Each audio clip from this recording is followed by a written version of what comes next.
Сен өз оттан болсың. Оштон? Оштон бері келдің беле. Оштуктар любой жерде эмес дейбиз го. Ошондо баарын башынан түшүндүрүп берчи. Башында адам ата менен кобо эне болуп. Анчалык баштан эмес. Биз качантан бери бияктабыз. Сизге келүүсүздөн бери? Бул жактан эмне кылып жүрөбүз дедиң?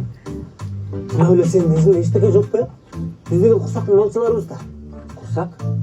Экенин сени сабады го. Ошондо бизди ким күсөп атат? Эмне бизди эстип калдык? Биз дегенчи бүлө кыйынбыз. Биз деген даңкыйган буктарды чыгарабыз. Бул жердеги малдарды карайбыз. Бул жердеги жумуштун баарын биз кылабыз. Бизди курсак кыршабайт. Биздин ошондо кулбуз бе? Билесиңби, кулчулук деген кылмыш. Күчө акырын.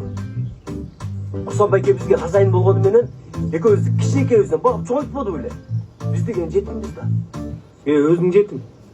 Ушу оштуктар любой кишини жетим дей бересиң эле. Билесиңби, өлө грубо кылат. Биз жетимбиз.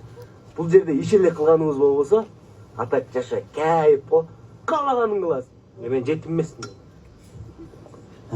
Жетим.